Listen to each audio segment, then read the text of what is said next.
Hello, and welcome back to Knit Your Stress Away. I am your host, Nadine Medina, and today is Knit and Tell Friday.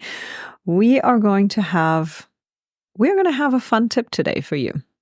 This is one that I highly recommend for anyone out there who is ready to start the knitting journey but is kind of worried about making too many mistakes, or someone who has made mistakes in the past and had to reopen their project and start all over. So let's dive into today's tip. It's a good one.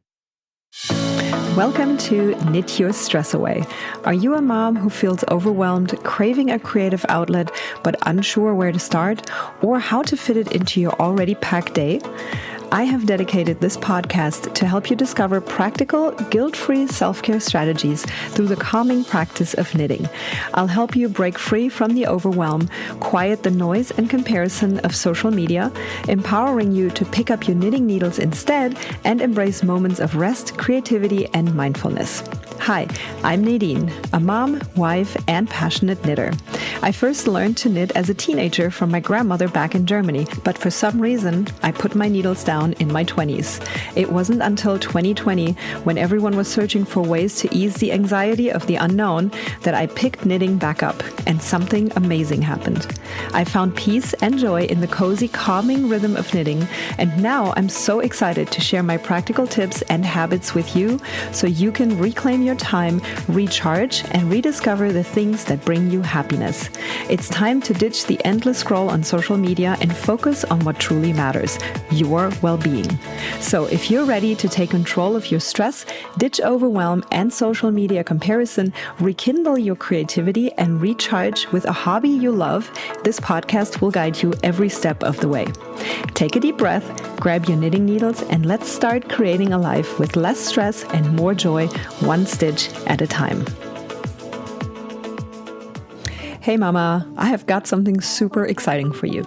If you've been feeling stressed, overwhelmed, or like there's never enough time for you, I've got the perfect solution. Do you ever wonder if knitting could be the stress buster you've been searching for? I've put together a super fun quiz to help you find out. It's quick, it's easy, and spoiler alert, it just might be your new favorite self-care tool. Head over to theknittingmamas.com/quiz to take the 30-second quiz and find out now if knitting is your dream self-care and stress-busting tool. Let's swap that stress for some stitches. Head over to theknittingmamas.com/quiz to find out. Hey, so today's tip on the Knit and Tell. So now I'm mixing it up. I'm mixing it up with the Knit and Chill Circle, which is our monthly hangout in the Knitting Mamas community. And now that I've made that mistake, I might as well invite you to the community. You can find it at theknittingmamas.com/group. It's hosted on Facebook, and it is a fun time over there. Every month we host one Knit and Chill circle where we all get together. We bring our projects, or, just your tea or coffee, it doesn't matter. And we hang out, we answer questions, we talk about knitting, we might talk about some obstacles and struggles that we have, and it is always a fun time. So really soon we're going to have the date for the November Knit and Chill Circle, so stay tuned. But come on over into the group and hang out with us. But today is the Knit and Tell Friday, and today I have a fun tip for you called a lifeline. Now, if you are brand new to knitting, it's going to be beneficial to know about this technique. And if you're not brand new to knitting, you may already know what the lifeline is. But if you don't, pay attention, because this is a really, really cool little tip and tool that you can use if you're worried to make mistakes, or if you definitely know, oh my gosh, I may, and I don't feel like ripping back my entire project to start over. And to be completely honest, I have a current project that I'm still working on. I'm almost done with all the sleeves, called I keep saying it wrong. It's the Kyla sweater, a beautiful striped pattern that is made from cotton. I posted pictures inside the group if you're curious what it looks like. But I have made a mistake in there, and I honestly wish I had used a lifeline. So sometimes, you learn as you go. And sometimes I don't do them because I don't think it's necessary. I'll be fine. but turns out I'm not always fine. So let's talk about what a lifeline actually is. So essentially, it's like the undo button. I always think of it as it's almost like a bookmark for your knitting, right? So what it does, it's a thread that you run through your stitches to save your progress, so to speak, which means that if you do make a mistake somewhere down the road after you place your lifeline, it is easy to go back to at least that point and start over from there, meaning you do not have to go back all the way, potentially, if you're making a mistake, because it's always hard to rip back your knitting and then putting the needles back into the stitches. And to make that really clear for those of you who are new to knitting, when you knit, you have all the stitches that you're casting on your needle. It's different from crocheting, where you always only have one stitch on your needle. So two different things. In crochet, when you make a mistake, it's a little bit easier to go back and find your loop again because it's only one loop. But when you have knitting and you imagine having, 55 stitches on your needle, or even, like with my wrap that I made not too long ago, it was like 340 stitches. That's a lot. And if you then make a mistake that you want to repair and you have to potentially, take all that back out, you literally will have to pull your knitting needle out of all the stitches. And then you only have those loops kind of like hanging around in the air, and just a little wrong pull or tug somewhere will undo them. And that to me is always very nerve-wracking. So this is where the lifeline comes in. It helps you kind of take the pressure off and keeping these things stress-free, because that's like the last thing we want, is for the knitting practice to become frustrating, to become stressful. We want this to be the exact opposite. And yeah, sometimes we get distracted. Sometimes there's things that happen and we might make a mistake. This is actually how that happened with me in my current project. Wasn't paying attention because I was talking to somebody, and whoops, before you know it or knew it, I had knitted a completely different thing that I was supposed to do. It wasn't like I could leave it, I guess, and just pretend like, hey, that's what it's supposed to look like, but I might open it up again. We'll see. I haven't decided yet. But definitely, knitting should be a calming and enjoyable hobby, not another thing that makes you feel anxious. So let's talk about this lifeline and how to place it, okay? It's super simple. What you want is to use a yarn that is a contrast color to what you're using in your project, okay? It can be any type of yarn. If you're using, it should be something thinner and less bulky. So cotton is a great yarn to use for placing a lifeline, but make sure that the color is different from what you're actually using in your project so that you can see it easily. Now, once you have your stitches on your needle and you have knitted a couple of rows, you can use your thread or your yarn that you picked for your lifeline and put it on a sewing needle, just a regular tapestry needle, and then you're going to weave it through the stitches that are on your needle. So in other words, you're going to place everything down, make sure that your needle is pulled out a little bit so that the stitches can't drop off of your knitting needle.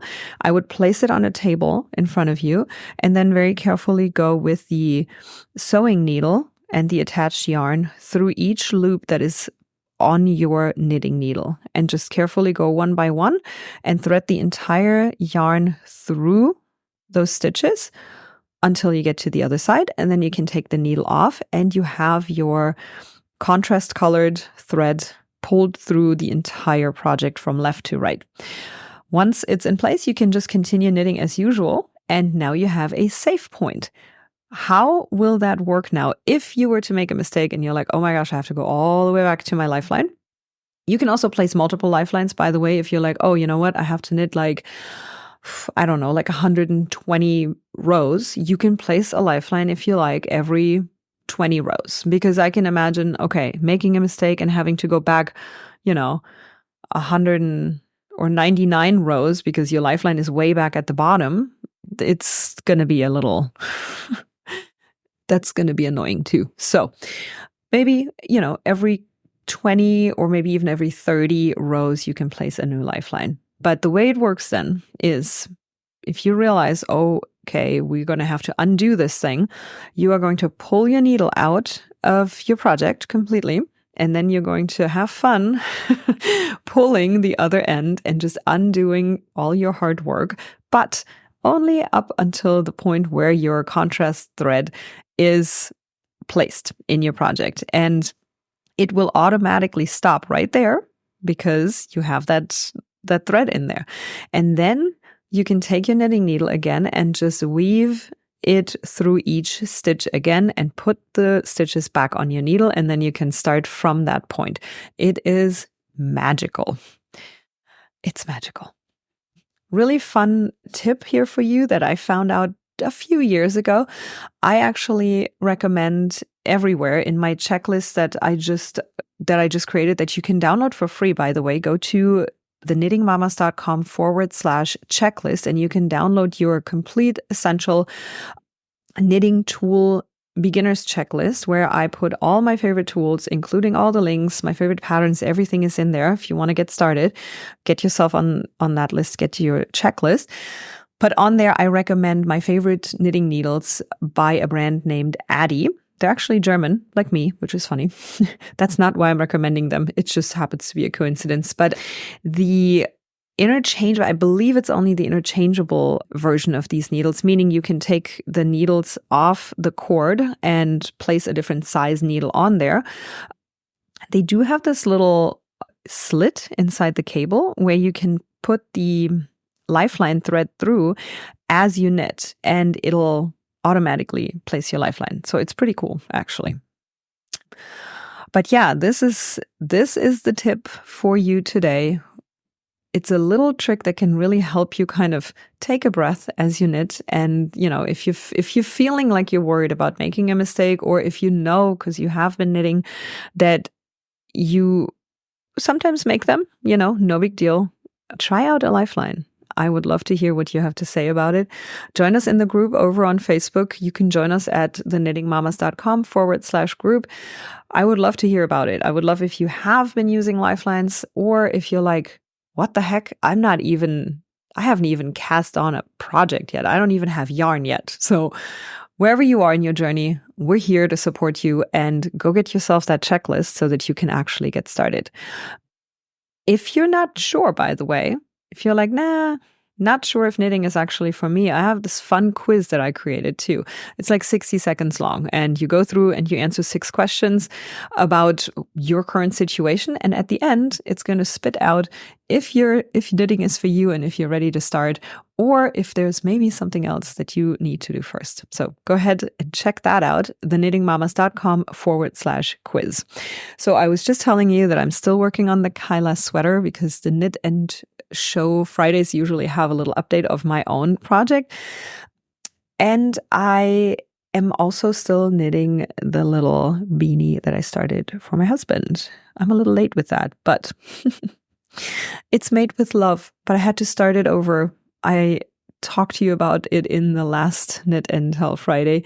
I had a problem with the stitch count in the beginning, and I just couldn't get it right. So it took me a little while to, go through the process, seeing if I need some help, reading it again, and doing all of that in the nooks and crannies of my day as it goes, and as I'm working in the knitting into my life. So I always have multiple projects on my needles, as you may have already heard me talk about. And I think it's so fun. I'm excited to cast on a cardigan really soon that is made from a yarn that is color changing. So it's like an automatic color change. And it's the funnest thing, because you never get bored while you knit, because it's always changing colors, but you don't have to worry about actually changing the yarn. Super cool. So I'm definitely going to update you on that as we go. And until then, I want to thank you for tuning in today to this Knit and Chill Friday, and remind you to take the pressure off yourself when it comes to learning something new, especially knitting. You can absolutely do this. It's fun to learn.